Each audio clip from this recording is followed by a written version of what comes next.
नमस्कार साथियों, कैसे हैं आप सभी। स्वागत है आप सभी का फिर से एक नई वीडियो के साथ आपके अपने परिवार अपने YouTube channel Harish classes Bulandshahr में।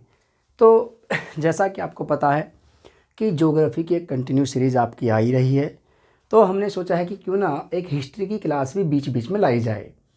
और आगे जैसे जैसे दिन बढ़ते रहेंगे और दिन जैसे भी बढ़ते रहेंगे आगे, हम इस क्लास को कंटिन्यू आगे रखेंगे और 2 क्लासेस आपको पर डे मिला करेंगी।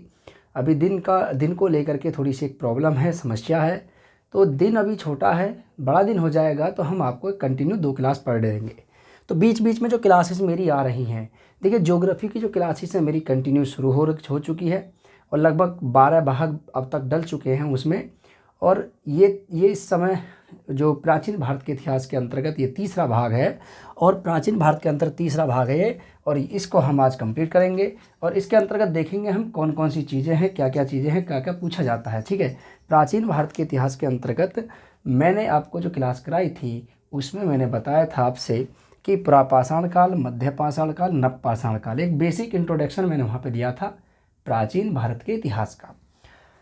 आज जो हम बात करेंगे, आज प्रागैतिहासिक काल के अंतर्गत जो जो समय अवधि आती है और मानव का जीवन प्रागैतिहासिक काल में किस प्रकार का रहा और मानव का विकास किस तरीके से हुआ और प्राचीन काल का मानव किस तरीके से अपना जीवन यापन करता था, इसके बारे में आज हम बात करेंगे। तो आइए जानते हैं प्राचीन भारत के इतिहास के अंतर्गत प्रागैतिहासिक काल के मानव का जीवन। तो टॉपिक क्या है हमारा? टॉपिक है हमारा आज का प्रागैतिहासिक काल के अंतर्गत मानव का जीवन। ठीक है, किसके अंतर्गत? प्रागैतिहासिक काल। तो प्रागैतिहासिक काल, प्रागैतिहासिक काल, ठीक है, क्या है जी? प्रागैतिहासिक।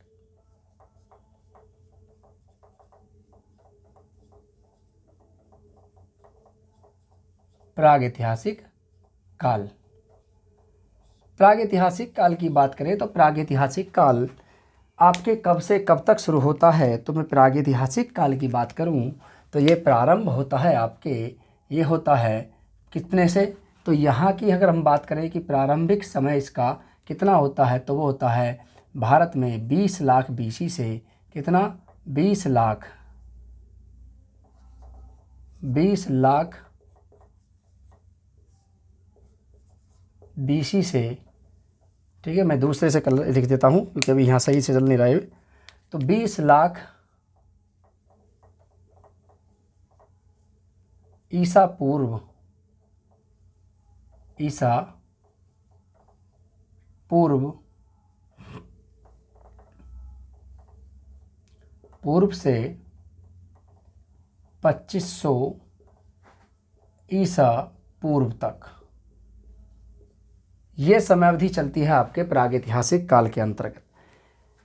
अध्ययन की सुविधा से देखा जाए तो इतिहासकारों ने इसको भी 3 भागों में बांटा। कौन कौन से भाग थे? अध्ययन की सुविधा से प्रागैतिहासिक काल को इतिहासकारों ने तीन भागों में बांटा। और सबसे पहले मैंने बताया था कि प्रागैतिहासिक काल क्या होता है। प्रागैतिहासिक काल इतिहास का वह समय जहाँ का मानव पूरी तरीके से पत्थरों पर ही डिपेंड था। यानी ऐसा युग जहाँ मानव जीवन पूरी तरीके से स्थिर नहीं था। मानव भोजन की तलाश में यत्र तत्र यहाँ जहाँ भटकता रहता था। और इस काल के मानव के जीवन के बारे में हमें संपूर्ण जानकारी अच्छी तरीके से नहीं मिलती। इतिहासकार जब इस काल का इतिहास लिखने के लिए पहुंचा तो वो निर्भर रहा केवल पुरातात्विक स्रोतों पर ही। मैंने बताया था आपसे कि किसी भी काल की जानकारी के 3 महत्वपूर्ण स्रोत होते हैं। काल की जानकारी के 3 स्रोत होते हैं। 3 स्रोत होते हैं। 3 स्रोत कौन कौन से होते हैं? देखिए, सबसे पहले एक स्रोत होता है, इसका नाम है पुरातात्विक। पहले ध्यान रखिए थोड़ा सा, पुरातात्विक एक स्रोत होता है, पुरातात्विक। एक स्रोत होता है आपके साहित्यिक, और एक होता है आपके विदेशी विवरण, विदेशी यात्रियों का विवरण। ठीक है, विवरण। यानी जो समय समय पर प्रागैतिहासिक समय समय पर प्राचीन काल में जो विदेशी यात्री भारत आए उनके द्वारा जो पुस्तकें लिखी गई हैं या उनके द्वारा जो भी जानकारी दी गई है, ऐसे जानकारियों को विदेशी यात्रियों का विवरण कहा जाता है। पुरातात्विक स्रोत कौन से होते हैं? पुरातात्विक स्रोत ऐतिहासिक काल की जानकारी के वो स्रोत होते हैं जो खुदाई के दौरान प्राप्त होते हैं और जो किसी प्रकार की ऐतिहासिक जानकारी देते हैं। ऐसे स्रोतों को पुरातात्विक स्रोत कहा जाता है। ऐसे स्रोतों में जैसे कि सिक्के आते हैं, क्या आते हैं? सिक्के आते हैं, ठीक है, भवन आते हैं, शिलालेख आती हैं, ठीक है, शिलालेख आते हैं, ठीक है, और गुफाएं आती हैं। यानी कहने का मतलब वो है जो प्रकृति रूप में पाई जाती है, यानी भवन निर्माण, ठीक है, शिला, सिक्के, ये जो चीज़ें हैं ये प्रकृति में हमें प्राप्त होंगी लेकिन मानव के द्वारा ही बनाई गई थी। ऐसे स्रोतों को पुरातात्विक स्रोत कहा जाता है और इनसे कोई ना कोई ऐतिहासिक काल की जानकारी हमें अवश्य मिलती है। वहीं हम साहित्यिक स्रोतों की बात करें तो साहित्यिक स्रोत वो स्रोत होते हैं, यानी ऐतिहासिक काल की जानकारी के वो महत्वपूर्ण स्रोत जो किसी लिखित रूप से हमें जानकारी देते हैं और ये बताते हैं कि उस समय का मानव जीवन किस प्रकार का था, मानव पढ़ना लिखना जानता था या नहीं जानता था, मानव जीवन किस प्रकार का था। तो ऐसे स्रोतों को साहित्यिक स्रोत कहा जाता है। ऐसे स्रोतों में वेद आते हैं, पुराण आते हैं, ठीक है, रामायण आती है, महाभारत आती है, ग्रंथ आते हैं। ऐसे स्रोतों में इनको रखा जाता है, ठीक है, याद रखना। तो प्रागैतिहासिक काल मानव के जीवन का वह युग जहाँ पर मानव पूरी तरीके से सभ्य नहीं था और इतिहासकार जब इतिहास लिखने के लिए पहुँचे तो वो निर्भर रहे केवल और केवल पुरातात्विक स्रोतों पर ही। यानी उन्हें ये नहीं पता था कि यहाँ का जीवन किस प्रकार का था। अध्ययन की सुविधा से इस काल को 3 भागों में बांटा गया है। अब 3 भाग कौन कौन से हैं देखिए। तो अध्ययन की सुविधा से देखा जाए तो अध्ययन की सुविधा से अध्ययन के अनुसार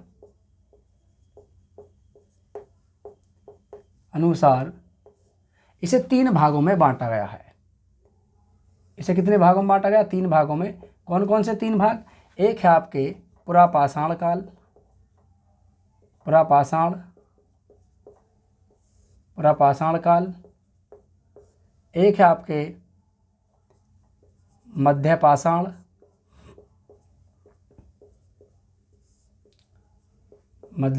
काल और एक है आपके नवपाषाण काल। अध्ययन की सुविधा से देखा जाए तो प्रागैतिहासिक काल को 3 भागों में बांटा गया है। पुरापाषाण काल की समयावधि आपकी शुरू होती है 20 लाख BC से, 20 लाख ईसा पूर्व से, ठीक है, कितना? 10,000 ईसा पूर्व, 10,000 ईसा पूर्व, ठीक है।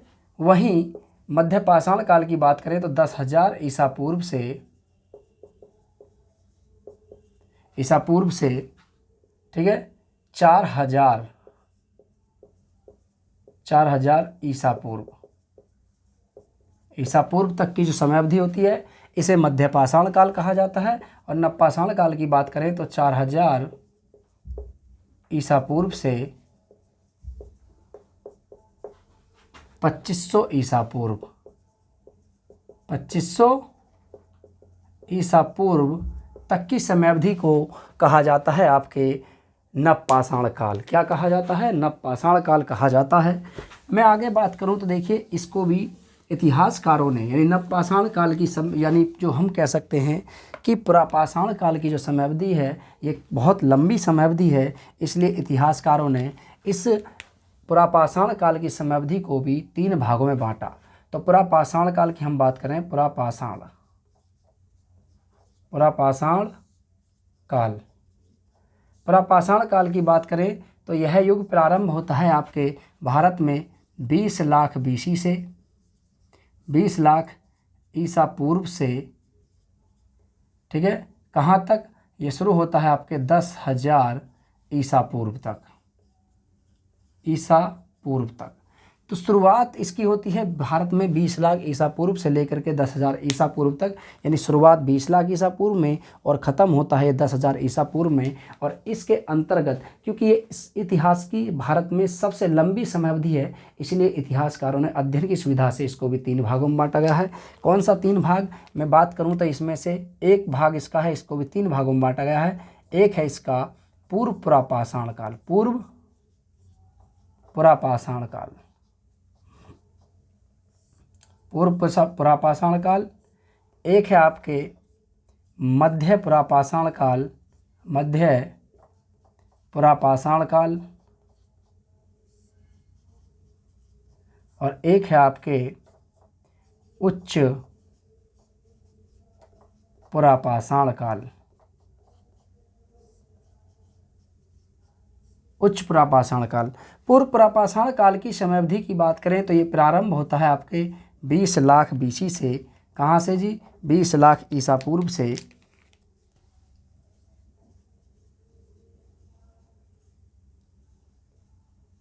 ईसा पूर्व से, ठीक है, 1 लाख ईसा पूर्व, 1 लाख ईसा पूर्व, ईसा पूर्व तक। वहीं मैं मध्य पुरापाषाण काल की बात करूं तो 1 लाख ईसा पूर्व से, ईसा पूर्व से, ठीक है, 40,000 ईसा पूर्व तक की जो समयावधि है वो आपके मध्य पुरापाषाण काल की समयावधि चलती है। वहीं 40,000 ईसा पूर्व से 10,000 ईसा पूर्व तक की जो समयावधि है ये चलती है आपके उच्च पुरापाषाण काल की समयावधि। देखिए ये जो समयावधि हैं आपको किताबों में कुछ अलग भी मिलेंगी, तो ध्यान रखना बिल्कुल वहाँ पर अलग आपको मिल सकती हैं, वो भी गलत नहीं हो सकती। क्योंकि इतिहासकारों ने जब यहाँ का इतिहास लिखा तो मैंने कहा था आपसे कि यहाँ का इतिहास लिखने के लिए इतिहासकार पहुँचे तो वो निर्भर रहे केवल पुरातात्विक स्रोतों पर ही, क्योंकि जो चीज़ें उन्होंने पुरातत्व के आधार पर देखी, उनको समझा, उन्हीं को इन्होंने लिखा। और अनुमानतः उन्होंने यह अनुमान लगाया, सामान्यतः उन्होंने यह अनुमान लगाया कि यह समयावधि लगभग इस युग से लेकर के इस युग तक रही होगी। तो आप कहीं देखते होंगे कि ये जो उच्च पुरापाषाण काल की समयावधि है ये कुछ कम ज़्यादा भी हो सकती है। मैं यहाँ की बात करूँ जिस प्रकार से मध्य पाषाण काल कहीं कहीं ये बुकों में दिया होता है 9,000 ईसा पूर्व से लेकर के, ठीक है, ये कहाँ तक, ये आपके 2500 ईसा पूर्व तक दिया होता है। कहीं कहीं ये आपके 4,000 ईसा पूर्व तक दिया होता है। और नवपाषाण काल की बात करें तो ये जो समयावधि है आपकी ये कहीं ना कहीं 9,000 ईसा पूर्व से लेकर के 2500 ईसा पूर्व तक दी हुई होती है। तो यहाँ पर समयावधि आपके आगे पीछे होती रहती हैं। आप इस पर ठीक है इतना ज़्यादा दिमाग ना लगाएं जिससे कि आप सोचें कि भाई ये तो गलत पढ़ा रहे हैं। मैं गलत नहीं पढ़ा रहा हूँ। इसमें यह क्या है कि मैंने कहा ना बुकों के आधार पर हर एक बुक में अलग अलग दिए हुए हैं। आप जितनी ज़्यादा बुक पढ़ोगे उतनी ज़्यादा तिथियाँ आपको यहाँ पर अलग अलग मिलेंगी, क्योंकि इतिहासकारों ने, मैंने बताया था आपसे, क्योंकि पुरातत्व के आधार पर ही इतिहास लिखा गया है। ठीक है, चलिए पूर्व पुरापाषाण काल सबसे पहले हम देखेंगे। पूर्व पुरापाषाण काल, तो आइए जानते हैं पूर्व पुरापाषाण काल के बारे में। पूर्व पुरापाषाण काल, पूर्व पुरापाषाण काल,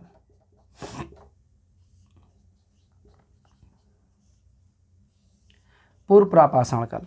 पूर्व पुरापाषाण काल के बारे में जानें तो पूर्व पुरापाषाण काल यह मानव के जीवन का वह युग था जहां मानव पूरी तरीके से सभ्य नहीं था। ठीक है, यानी पूरी तरीके से सभ्य नहीं था, मानव के जीवन का वह युग, ठीक है, यह मानव जीवन का वह युग था जहां मानव पूरी तरीके से सभ्य नहीं था, अर्थात मानव का जीवन यहाँ पर पूरी तरीके से वनों पर आधारित था। तो मानव जीवन पूरी तरीके से वनों पर आधारित, ठीक है, मानव जीवन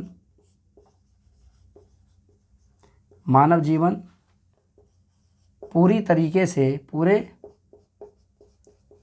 तरीके से वनों पर आधारित था, वनों पर आधारित था।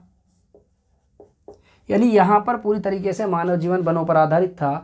आज से कम एक यानी 20 लाख ईसा पूर्व की बात करें भारत में, तो मानव उस तरीके से, मानव वहाँ पर जो पूरी तरीके से डिपेंड था वो प्रकृति पर ही डिपेंड था, क्योंकि पाषाण का अर्थ होता है पत्थर।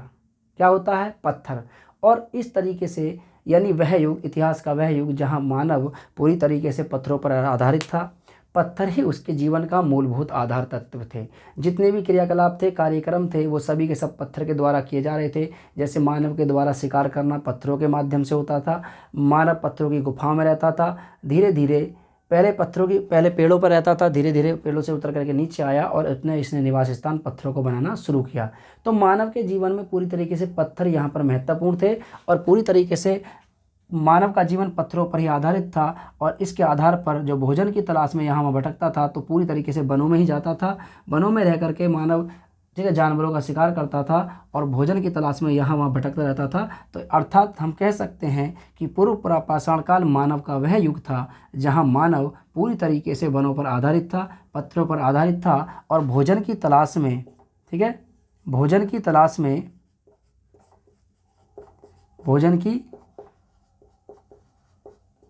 में यहाँ वहाँ यत्र तत्र यानी यहाँ वहाँ भटकता रहता था।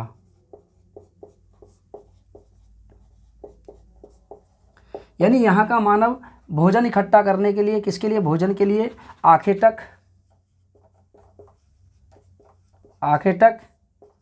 एवं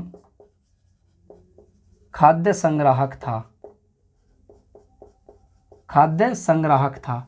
यानी भोजन के लिए मानव यहाँ पर क्या करता था? आखेटक यानी शिकार करता था। क्या करता था? शिकार करता था और शिकार के साथ साथ भोजन इकट्ठा करता था। भोजन इकट्ठा करना, ठीक है। खाद्य संग्राहक का मतलब होता है भोजन को इकट्ठा करना और आखेटक का अर्थ होता है शिकार करना। अर्थात मानव का जीवन पूरी तरीके से शिकार पर डिपेंड था। प्रागैतिहासिक काल की बात करें तो प्रागैतिहासिक काल में पूर्व प्रापाषाण काल की बात करें तो यहाँ का मानव पूरी तरीके से पत्थरों पर ही आधारित था। चारों पैरों से चलता था, धीरे धीरे पेड़ों से उतर करके नीचे ज़मीन पर आया और अपने निवास स्थान इन्होंने गुफाओं को बनाया और ऐसे स्थान जहाँ इसको भोजन की उपलब्धता ज़्यादा हो ऐसे जगहों को इन्होंने अपना निवास स्थान बनाना शुरू किया। और प्राचीन काल में जितने भी मानव के अवशेष पाए गए हैं या जितनी भी सभ्यताएं पाई गई हैं आपने सामान्य देखी होंगी कि सभी की सभी सभ्यताएं आपकी जो पाई गई हैं वो सभी की सभी किसी नदी के पास ही पाई गई हैं, इसलिए उन्हें नदी की सभ्यता देन कहा जाता है। जैसे सिंधु घाटी की सभ्यता, हुआंग नदी की सभ्यता, ठीक है, नील नदी की सभ्यता, ठीक है, ये जितनी भी सभ्यताएं हैं ना किसी नदी से जुड़ी हुई हैं क्योंकि मानव भोजन और जल ऐसी जगह को चुनता था जहाँ पर ये दोनों के दोनों उपलब्ध हों।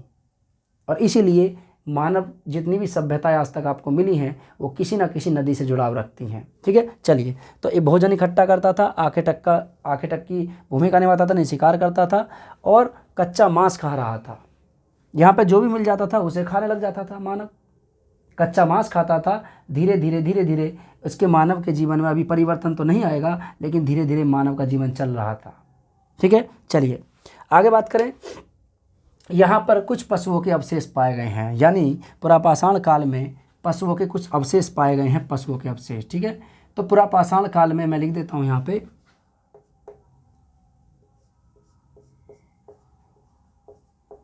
पुरापाषाण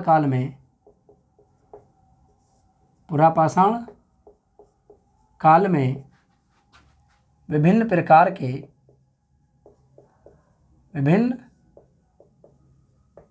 प्रकार के पशु अवशेष पाए गए हैं जो अधिक मात्रा में पाए गए हैं, जिनमें से जैसे गाय, भैंस, चिंकारा, सुअर, कस्तूरी मृग,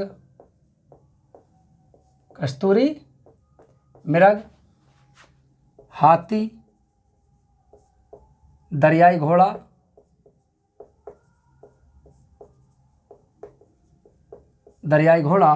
ठीक है, ऊंट,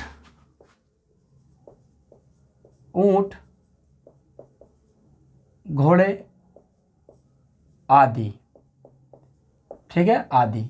यानी इन पशुओं के बहुत अधिक मात्रा में इस काल में अब अवशेष पाए गए हैं। ऐसा माना जाता है कि यहाँ पर, ठीक है, यहाँ पर यानी भारत में जो अवशेष पाए गए हैं इन सब चीज़ों के, यानी कह सकते हैं इनमें कि जो हाथी है, ठीक है, या फिर हम कह सकते हैं कि ऊँट एवं घोड़े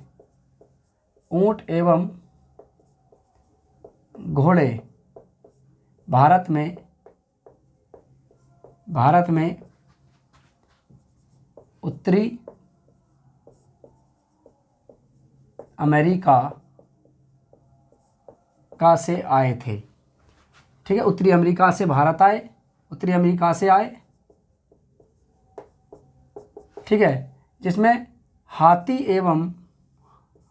एवं दरियाई घोड़ा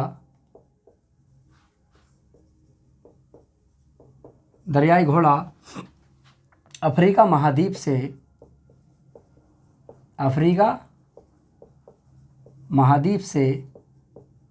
भारत आए, अफ्रीका महाद्वीप से भारत आए। तो हम कह सकते हैं कि यहाँ पर विभिन्न प्रकार के पशुओं के अवशेष पाए गए हैं, जिनमें से हाथी है, घोड़ा है, चिंकारा है, सूअर है, कस्तूरी मृग है।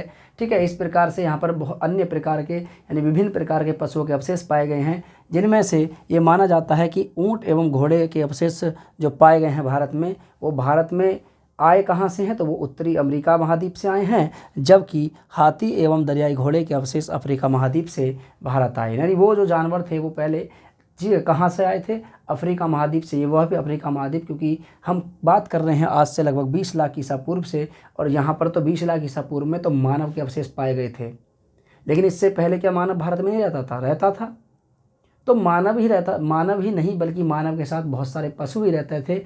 और हो सकता है कि उस समय की बात है जब अफ्रीका महाद्वीप और भारत जो है एक साथ जुड़े हुए थे, और जब ये जुड़े हुए थे तो उस समय हो सकता है कि वहाँ से कुछ पशु चल करके भारत की ओर आगे होंगे, और यहाँ पर इनमें से दरियाई घोड़ा और हाथी बहुत अधिक मात्रा में इनके अवशेष पाए गए हैं, जो आपके अफ्रीका महाद्वीप का संकेत करते हैं। ठीक है, चलिए यहाँ का मानव, ठीक है, इस काल के मानव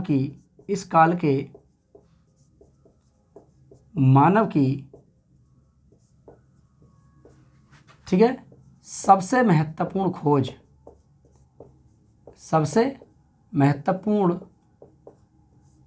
खोज आग का आविष्कार था। ठीक है, आविष्कार था, यानी इस काल के मानव ने सर्वप्रथम आग का आविष्कार किया, लेकिन उसने आग का आविष्कार तो कर लिया, लेकिन आग का प्रयोग करना नहीं सीखा। मानव ये नहीं जानता था कि आग का प्रयोग हम कैसे करेंगे, बल्कि ये जानता था कि आग जलती कैसे है।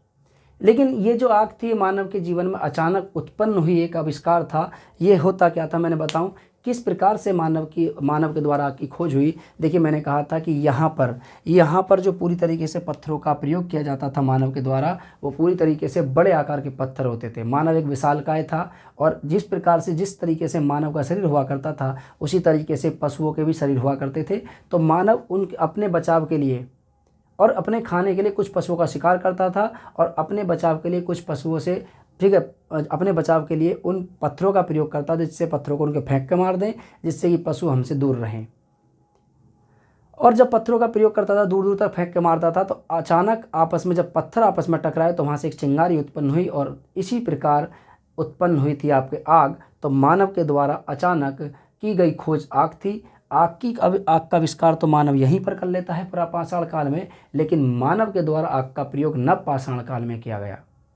तो मानव के द्वारा अचानक की गई खोज, आग का आविष्कार। तो ये अगर आपसे यहाँ से एक क्वेश्चन पूछे कि आग का आविष्कार मानव के द्वारा किस काल में हुआ था, तो वो हुआ था पुरापाषाण काल में। और पुरापाषाण काल किसके अंतर्गत आता है, पूर्व पुरापाषाण काल में। और पूर्व पुरापाषाण काल किसके अंतर्गत आता, तो वो आता है पुरापाषाण काल के अंतर्गत। ठीक है, तो कभी कभी आपको अगर ये ना दे तो ये भी दे दे, तो ये भी सही है आपके। ठीक है, यहाँ के मानव के द्वारा आग का आविष्कार सबसे महत्वपूर्ण उपलब्धि थी, लेकिन यहाँ का मानव आग के प्रयोग से अनजान था, आग का प्रयोग करना नहीं जानता था, लेकिन मानव ने सर्वप्रथम आग की खोज करी। आग का आविष्कार कहाँ हुआ था, सर्वप्रथम किस देश में हुआ, तो आग का आविष्कार सर्वप्रथम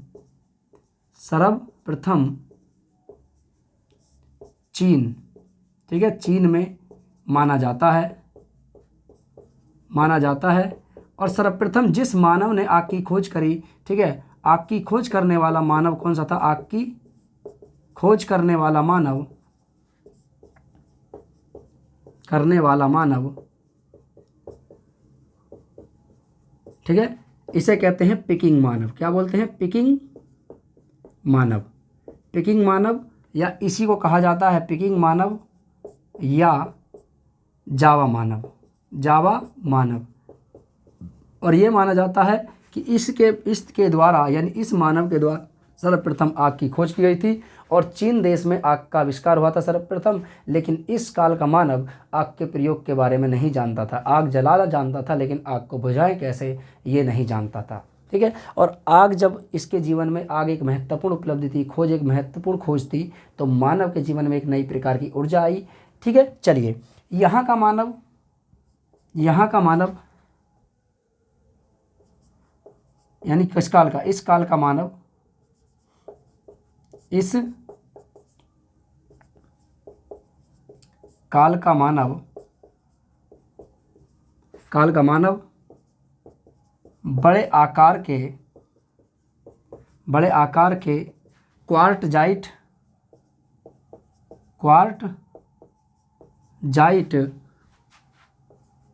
पत्थरों का प्रयोग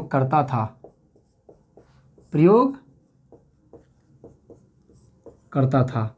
यानी यहाँ के मानव के द्वारा क्वार्टजाइट प्रकार के पत्थर प्रयोग किए जाते थे जिनका आकार बहुत बड़ी अधिक मात्रा में होता था। ठीक है। तो इसलिए यहाँ के मानव के द्वारा सर्वप्रथम पत्थरों के प्रयोग करना, जो जिस प्रकार के पत्थर का ये प्रयोग करता था उसे क्वार्टजाइट कहा जाता था। और याद रखना, यहाँ के मानव के द्वारा सर्वप्रथम पत्थरों के बने हुए उपकरणों का प्रयोग किया गया था। किसके? पत्थरों के बने हुए उपकरण। ठीक है। पत्थरों के बने हुए उपकरणों का प्रयोग। और मानव के द्वारा जिस उपकरण का सर्वप्रथम प्रयोग किया गया था उसका नाम था पत्थर से बनी हुई कुल्हाड़ी। पत्थर की बनी कुल्हाड़ी यानी हाथ कुल्हाड़ी।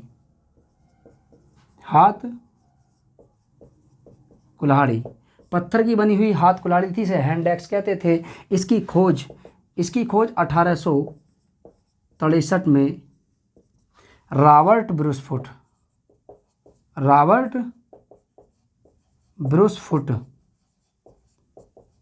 द्वारा की गई थी। और इन्होंने ही सर्वप्रथम जब इस काल के उपकरणों की खोज की तो इन्होंने इस काल को नाम दिया था पुरापाषाण काल। तो पुरापाषाण काल के सर्वप्रथम उपकरणों की खोज करने वाले व्यक्ति जिनका नाम था रॉबर्ट ब्रूसफुट के द्वारा सर्वप्रथम 1863 ईस्वी में मानव के द्वारा प्रयोग में लाई गई पत्थर की बनी हुई पहली कुल्हाड़ी की खोज की गई थी। जब इन्होंने इसका अध्ययन किया तो इन्होंने बताया यह मानव के द्वारा सर्वप्रथम प्रयोग में लाया गया पहला उपकरण था। इसकी खोज कहाँ से हुई थी? रॉबर्ट ब्रूसफुट ने इसकी खोज कहाँ से करी? तो वो करी थी आंध्र प्रदेश के आंध्र प्रदेश के अतीरपक्कम से इन्होंने इसकी खोज करी, मानव के द्वारा बनी हुई पत्थर की कुल्हाड़ी। ठीक है। चलिए, यहाँ तक हो गया, कोई दिक्कत तो नहीं है, आप इसको नोट कर लीजिए। ठीक है। चलिए,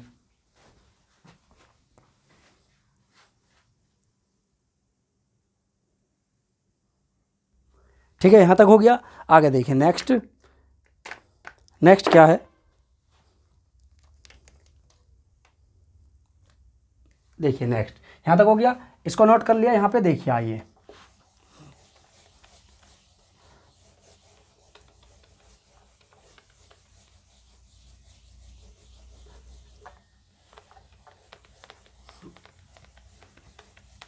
इस काल के प्रमुख निवास स्थान कहाँ पाए जाते हैं? ठीक है। कौन से? पुरापाषाण काल के प्रमुख निवास स्थान। पुरापाषाण काल के प्रमुख निवास स्थान।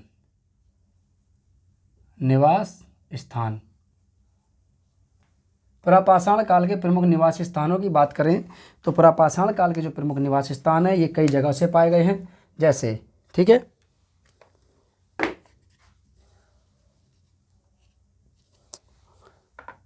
पुरापाषाण काल के प्रमुख निवास स्थानों की बात करें तो ये कई स्थानों से पाए गए हैं। जैसे मध्य प्रदेश में एक पड़ता है आपके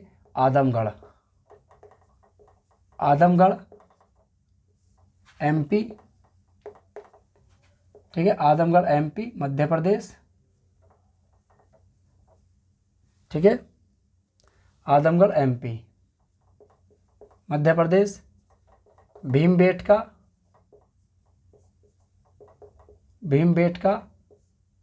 MP। ठीक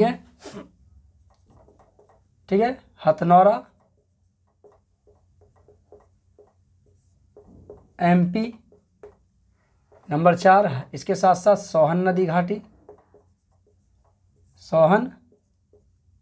घाटी, UP। पाकिस्तान। कौन सा? पाकिस्तान। ठीक है, सोन नदी घाटी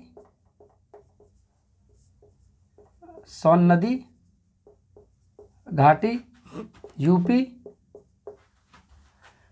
और बोलन नदी घाटी या बेलन नदी घाटी,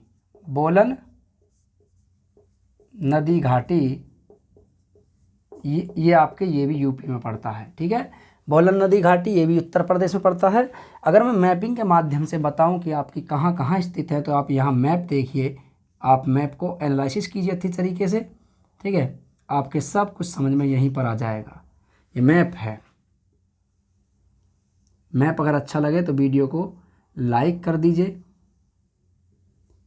ठीक है, और अपने दोस्तों के साथ भी इसे शेयर कर दीजिए, जिससे कि आपका तो भला हो जाए सर, आपके साथ साथ आपके दोस्तों का भी भला हो जाए।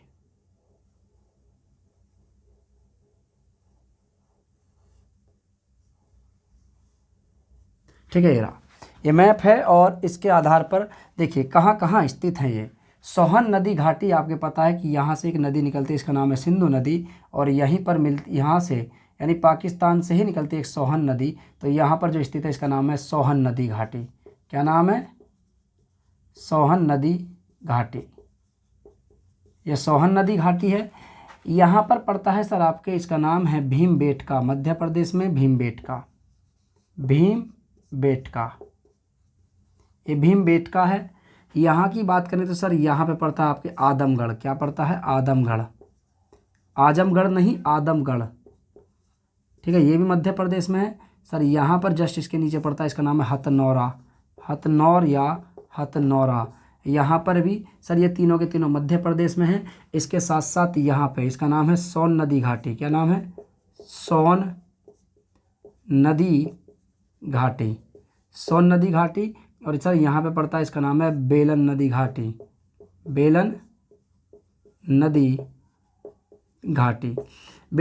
घाटी और सोन नदी घाटी। तो पुरापाषाण काल के प्रमुख स्थलों की बात करें कि कहाँ कहाँ पर मानव के द्वारा जो स्थल बनाए गए थे, सर्वप्रथम पुरापाषाण काल की जानकारी के महत्वपूर्ण स्थलों की बात करें तो आपके सोहन नदी घाटी, पाकिस्तान वर्तमान, सिंधु की एक सहायक नदी है सोहन नदी। इसके साथ साथ भीमबेटका मध्य प्रदेश, आदमगढ़ मध्य प्रदेश, हथनौरा मध्य प्रदेश, सोन नदी घाटी ठीक है उत्तर प्रदेश, बिहार और आपके मध्य प्रदेश, और बेलन नदी घाटी उत्तर प्रदेश। अब ये वर्तमान सोनभद्र वाले ज़िले में बेलन नदी घाटी यानी बेलन नदी एक प्रमुख नदी है। ठीक है, गंगा की उपसहायक नदी है ये। ठीक है, तो ये प्रमुख पुरापाषाण कालीन स्थल थे। आइए जानते हैं अब, ठीक है, मध्य पुरापाषाण कालीन स्थल। मध्य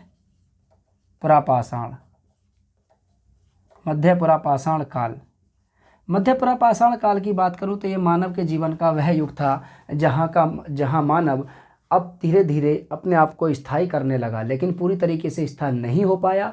यह समय अवधि आपके शुरू हुई थी, मैंने बताया था कि 1 लाख ईसा पूर्व से लेकर के यह 40,000 ईसा पूर्व तक की समय अवधि चली। इस काल में मानव के द्वारा ठीक है, इस काल में तापमान में कुछ परिवर्तन हुआ, तापमान में कुछ गिरावट आई। ठीक है, इस काल में मानव जीवन में परिवर्तन आया।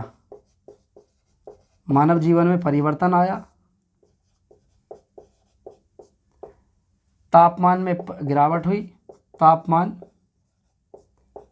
में वृद्धि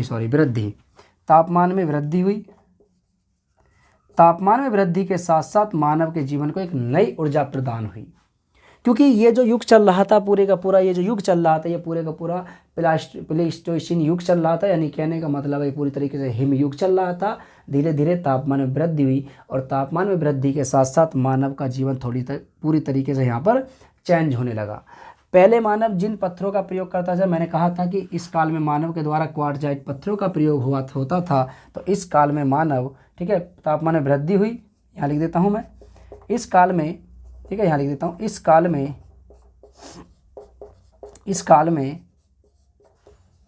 मानव जीवन, इस काल में मानव के द्वारा क्वार्टजाइट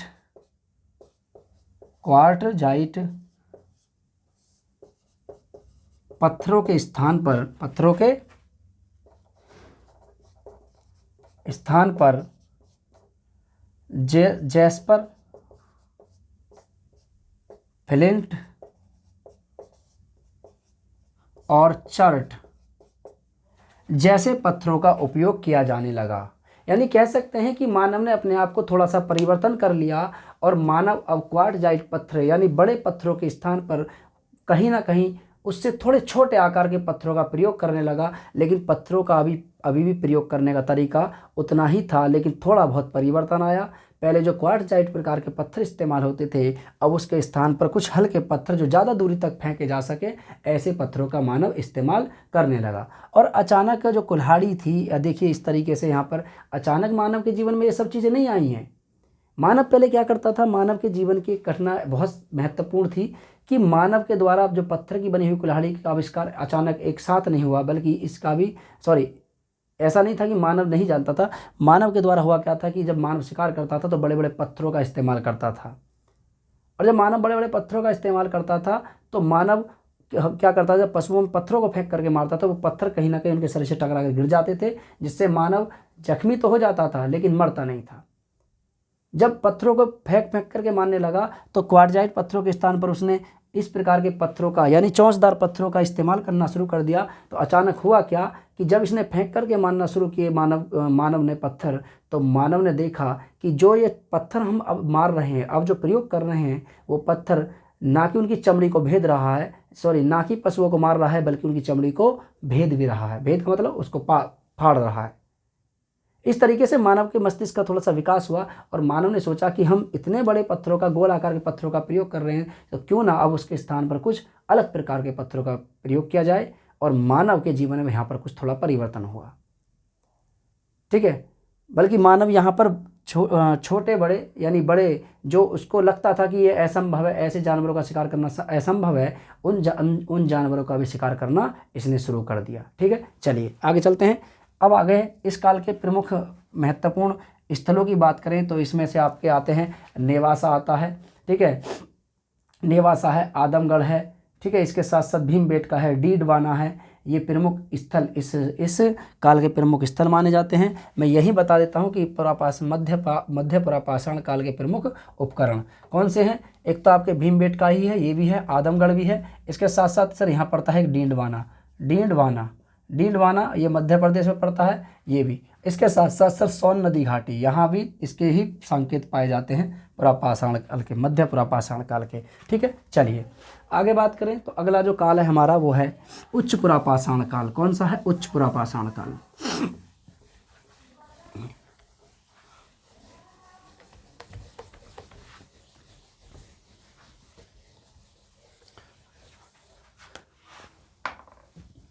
उच्च पुरापाषाण काल,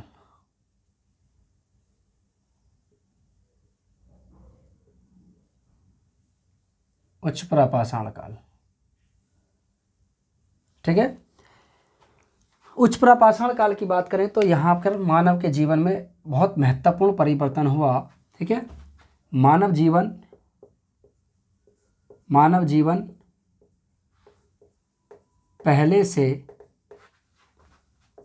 पहले से थोड़ा स्थिर हो गया,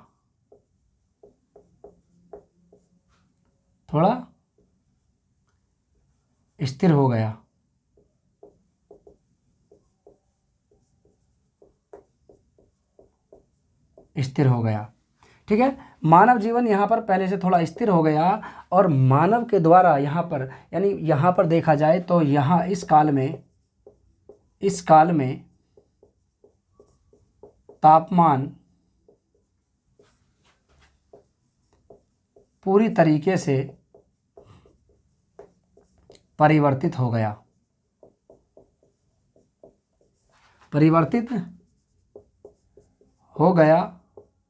तथा मानव यहाँ पर जिस मानव का उदय हुआ, जिसे आज हम वर्तमान में आपके सामने या मेरे सामने या आप मुझे देख रहे हैं, जिस मानव को आज हम जानते हैं, और यही मानव जो मैं आपके सामने खड़ा हूँ एक मानव स्वरूप हूँ, और मैं जो आपके सामने खड़ा हूँ इस मानव का जन्म इस युग में हुआ। तो हम कह सकते हैं कि यहाँ पर मानव मस्तिष्क का महत्वपूर्ण विकास हुआ, और मस्तिष्क के विकास के साथ साथ मानव के जीवन में बहुत बुरी तरीके से परिवर्तन आया। और यहाँ पे आधुनिक मानव, इस काल में आधुनिक मानव,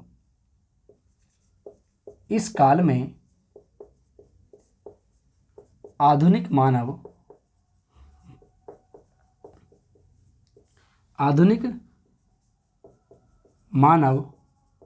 होमो सैपियंस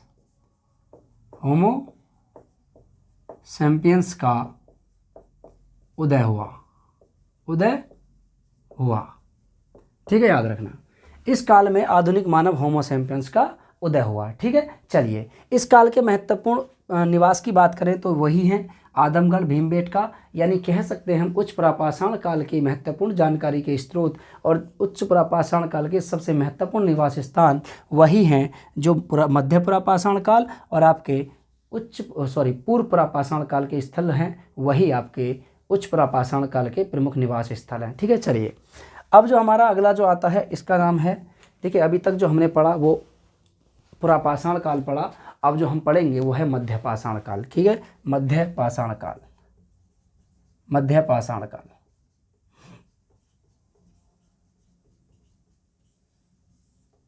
यह युग, ठीक है, इसकी बात करें तो यह युग जो है आपका मध्यपाषाण काल का जो युग है, ठीक है, समय अवधि की बात करें तो ये जो समय अवधि है इसकी समय अवधि तो वो शुरू होती है आपके 10,000 BC से, ठीक है, 4,000 BC। इस काल के बारे में सर्वप्रथम जानकारी, इस काल के विषय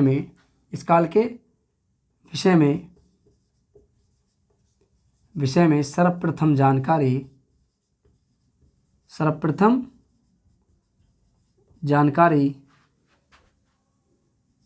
1857 में C.L. कार्लाइल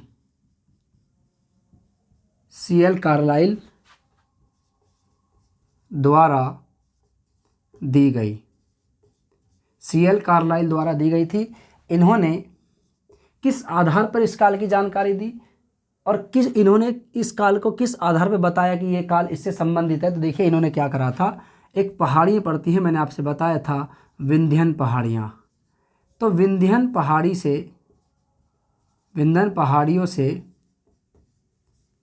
से मानव उपकरण प्राप्त किए, मानव उपकरणों की खोज की और जब इन्होंने इसका अध्ययन किया तो इन्होंने बताया यह मानव के द्वारा उस काल से संबंधित हैं जो नवपाषाण काल और पुरापाषाण काल के बीच की समय अवधि थी और इस समय अवधि को मध्यपाषाण काल कहा जाता था और सर्वप्रथम इस काल की जानकारी C.L. कार्लाइल ने दी। ठीक है, आगे तो बात करें, देखिए इस काल को माइक्रोलिथ भी कहा जाता है। इस काल को माइक्रोलिथ कहा जाता है, क्यों? देखिए मानव जो पिछली इन शताब्दियों में यानी पिछले इस काल में जो बड़े बड़े पत्थरों का प्रयोग कर रहा था, अब इस काल में मानव के द्वारा बहुत छोटे आकार के पत्थरों का प्रयोग किया जाने लगा। तो इस काल में मानव के द्वारा बहुत छोटे उपकरणों का प्रयोग किया जाता था, बहुत छोटे पत्थरों का प्रयोग किया जाता था। ब्लेड देखते हो, ब्लेड ब्लेड नुमा पत्थरों का प्रयोग किया जाने लगा और इस कारण इतिहासकारों ने इस काल को माइक्रोलिथ यानी बहुत छोटे पत्थरों के प्रयोग करने का युग का नाम दिया और इसे माइक्रोलिथ कहा जाता है। क्या कहा जाता है? माइक्रोलिथ कहा जाता है। ठीक है, इस काल का मानव भी, इस काल का मानव ठीक है, आखेटक एवं खाद्य संग्राहक था। यानी अभी भी मानव क्या कर रहा है? शिकार कर रहा है, भोजन इकट्ठा कर रहा है और अभी भी मानव कच्चा मांस खा रहा है। लेकिन इस काल में मानव के द्वारा जो सबसे महत्वपूर्ण उपलब्धि थी वो थी पशुपालन। इस काल के मानव ने, ठीक है, इस काल में मानव द्वारा पशुपालन प्रारंभ किया गया। इस काल में मानव के द्वारा पशुपालन प्रारंभ किया गया था और मानव ने सर्वप्रथम जिस पशु को अपना पालतू पशु बनाया उसे आज हम कुत्ते के नाम से जानते हैं। तो मानव के द्वारा पाला गया पहला पालतू पशु कुत्ता था। दूसरा जो आता है वो बकरी की एक प्रजाति आती है, तो याद रखना ये कभी कभी देखिए इसमें पूछ लेते हैं कि सर मानव के द्वारा पाला गया पहला पालतू पशु कुत्ता था, लेकिन दूसरा पालतू पशु कौन सा था?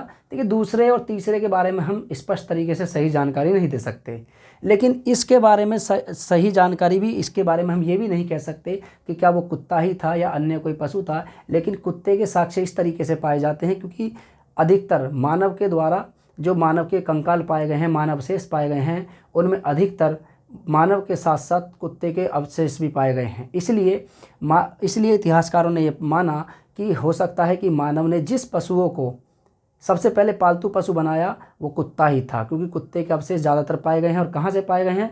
मैंने 2 स्थल हैं आपके, एक का नाम है बुर्ज होम, एक का नाम है गुफाकराल। तो बुर्ज होम से मानव के द्वारा मानव के साथ कुत्ते के दफनाए जाने के प्रमाण प्राप्त हुए हैं। आपके ये जम्मू कश्मीर में पड़ता है, ठीक है, जम्मू कश्मीर में बुर्ज होम, ठीक है, याद रखना। इस काल में मानव के द्वारा पशुपालन प्रारंभ किया गया था और पशुपालन के प्रारंभ यानी साक्ष्य हमें कहाँ से मिलते हैं? तो देखिए एक मिलता है आदमगढ़ और बागौर यानी राजस्थान और आदमगढ़ यानी मध्य प्रदेश। तो पशुपालन के प्रारंभिक साक्ष्य हमें मध्य प्रदेश के आदमगढ़ से और राजस्थान के बागौर से हमें प्राप्त होते हैं। इस काल में मानव के द्वारा तीर कमान का आविष्कार किया गया, यानी मानव के द्वारा तीर कमान का आविष्कार किया गया था इसी काल में। तो मानव ने एक महत्वपूर्ण उपलब्धि और प्राप्त करी जिसका नाम था तीर कमान, और तीर कमान का आविष्कार मध्य पाषाण काल में प्रारंभ हुआ। इस काल में मानव ने स्थायी निवास बनाना शुरू किया,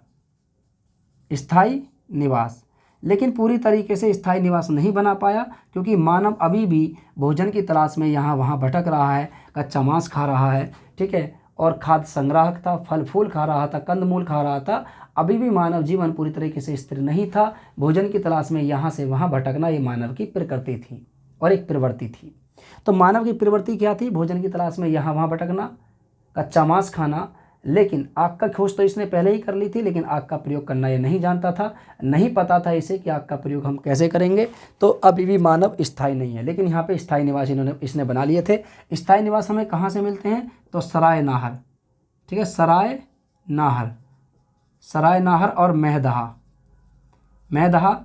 इस काल के जो स्थायी निवास के संकेत हमें उत्तर प्रदेश के सराय नाहर और महदहा से ही प्राप्त होते हैं। महदहा आपके उत्तर प्रदेश और मध्य प्रदेश में पड़ता है, जबकि सराय नाहर आपके उत्तर प्रदेश में पड़ता है। और इन्हीं दोनों स्थलों से ये पता चलता है कि मानव के द्वारा मध्य पाषाण काल में स्थायी निवास बनाना प्रारंभ हो गया था। मानव ने यहाँ पर, ठीक है, प्रकृति की पूजा करनी स्टार्ट कर दी थी। तो प्रकृति की पूजा स्टार्ट कर दी थी।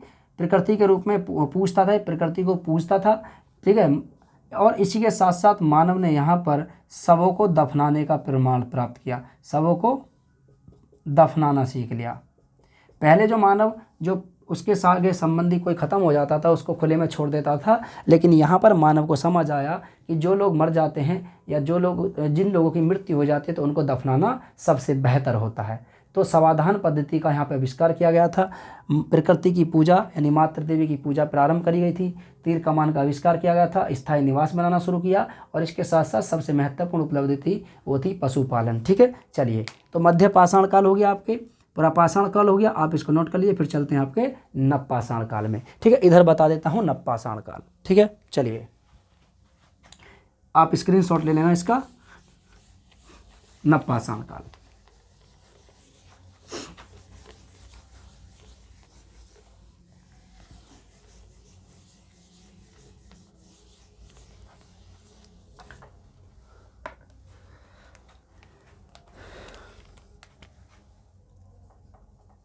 नवपाषाण काल।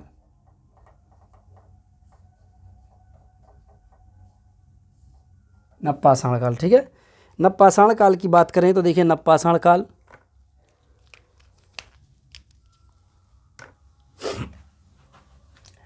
इसकी शुरुआत होती है 4000 BC से। 4000 BC यानी ईसा पूर्व से लेकर के 2500 BC। 2500 BC इस काल को नियोलिथिक कहा जाता है। क्या कहा जाता है? इस काल को नियोलिथिक इस काल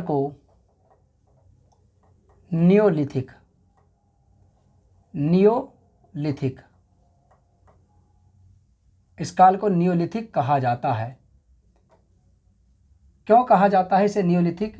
इस काल को नियोलिथिक इसलिए कहा जाता है क्योंकि यहाँ पर मानव के जीवन में बहुत महत्वपूर्ण परिवर्तन आया। नव का मतलब होता है नया, यानी मानव का जीवन यहाँ पर पूरी तरीके से परिवर्तित हो गया। जो मानव अब तक भटकता आ रहा था उसने अपने आप को पूरी तरीके से स्थायी कर लिया, एक समुदाय का निर्माण किया, एक परिवार का निर्माण किया और यहाँ पर पशुओं को अब बहुत अधिक मात्रा में पालना इसने प्रारंभ कर दिया। स्थायी निवास, ठीक है, वस्त्र बनाना प्रारंभ कर दिया, वस्त्रों पर रंगाई करनी प्रारंभ कर दी, पहिए का आविष्कार, बर्तन बनाने की कला, ये सभी इसी युग में प्रारंभ हुई। इस काल के बारे में सर्वप्रथम जानकारी, इस काल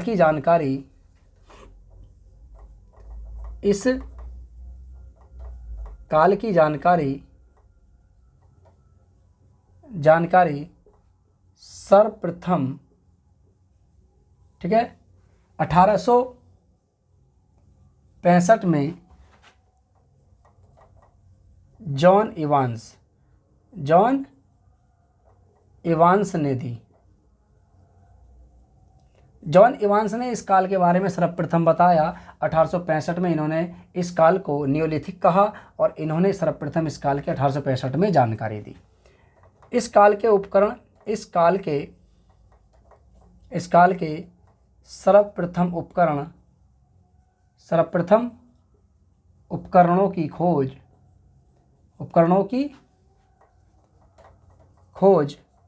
1860 में, ठीक है, ली मैसो रिचर ने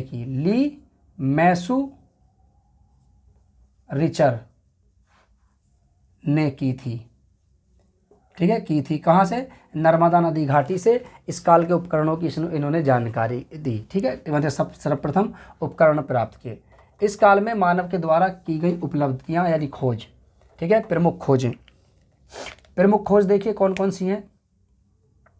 प्रमुख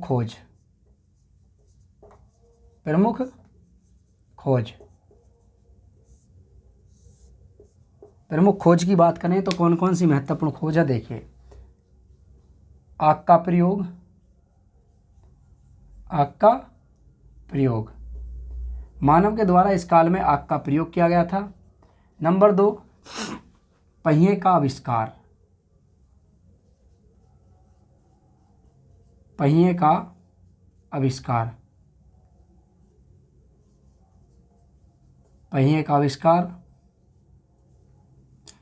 के साथ साथ चाक का आविष्कार,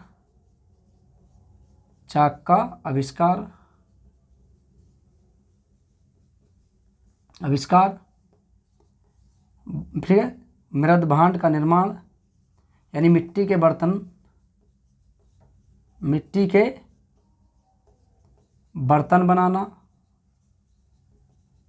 बनाना, ठीक है, वस्त्र निर्माण, वस्त्रों पर रंगाई,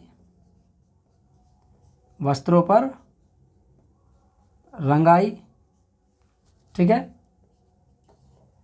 तांबे का आविष्कार, तांबे का आविष्कार, तांबे का प्रयोग, तांबे का प्रयोग, पूरी तरीके से स्थायी निवास, पूरे तरीके से स्थायी निवास, ठीक है। इसके साथ साथ इधर लिख देता हूं मैं स्थायी निवास, ठीक है, स्थायी निवास। इसी के साथ साथ परिवार का निर्माण, कृषि का आविष्कार, ठीक है, ठीक है।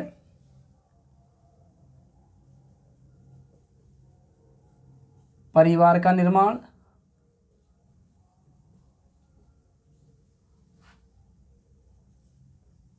ठीक है, समुदाय का निर्माण,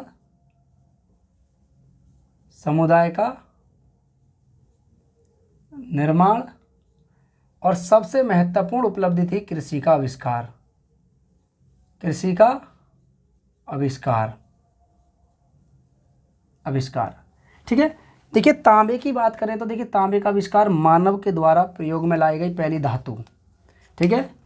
मानव के द्वारा तांबा जो थी, तांबा सबसे महत्वपूर्ण, तो तांबा के बारे में यहाँ लिख लिए तांबा, तांबा, ठीक है। मानव द्वारा, मानव द्वारा प्रयोग में लाई गई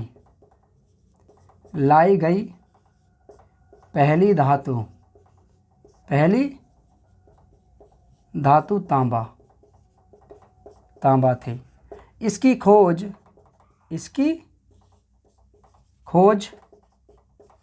ईरान में यानी ईरान वाले क्षेत्र में 8000 BC के आसपास हुई, लेकिन भारत में इसकी खोज, ठीक है, भारत वाले क्षेत्र में इसकी खोज लगभग 5500 BC के आसपास हुई, 5500 BC के आसपास हुई, लेकिन मानव ने धातु का प्रयोग यानी इसका प्रयोग करना सीखा था 4000 ईसा पूर्व के आसपास, 4000 BC के आसपास मानव के द्वारा तांबे का प्रयोग शुरू हुआ था। जब मानव के द्वारा तांबे का प्रयोग शुरू हुआ तो पत्थरों के साथ मानव ने तांबे का प्रयोग किया, और जब तांबे का पत्थरों के साथ प्रयोग होने लगा तो इस काल को एक नया नाम दिया गया था, उसका नाम था ताम्रपाषाण काल, ताम्रपाषाण काल, ताम्रपाषाण काल। और ताम्रपाषाण काल आपके वहाँ से प्रारंभ हो जाता है जब मानव ने तांबे का प्रयोग करना शुरू कर दिया था।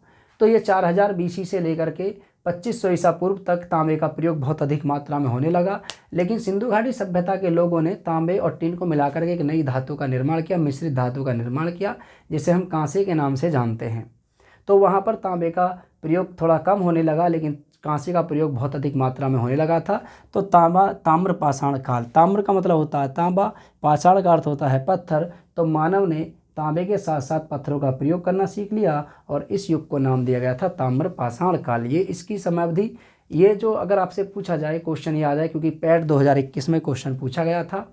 ये क्वेश्चन यहाँ से पूछा गया था कि मानव के द्वारा तांबे का प्रयोग किस काल में प्रारंभ हुआ, तो वहाँ पर बहुत से स्टूडेंटों ने नवपाषाण काल लगाया, जबकि इसका आंसर नवपाषाण काल ही है। लेकिन जो आयोग था, आयोग ने इसका आंसर बताया था ताम्रपाषाण काल, जबकि ताम्रपाषाण काल का कहीं कोई जिक्र नहीं आता है।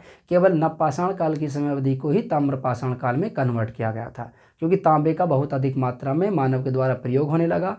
पत्थरों के साथ साथ अब तांबे का प्रयोग होने लगा और लोग, इतिहासकारों ने उस युग को नाम दिया था ताम्रपाषाण काल। ठीक है, चलिए, तो आज की क्लास आपको कैसी लगी कमेंट करके आप बताएंगे। अगर अच्छी लगी है तो आप अपने दोस्तों के साथ इस क्लास को शेयर कर दीजिए, वीडियो को लाइक कर दीजिए, चैनल को नीचे बेल आइकन का एक बटन देखा होगा, उसको लिखा होगा सब्सक्राइब, तो सब्सक्राइब करना आप ना भूलें। चलिए मिलते हैं फिर आपसे नेक्स्ट क्लास में, तब तक के लिए नमस्कार, जय हिंद और जय भारत, नमस्ते।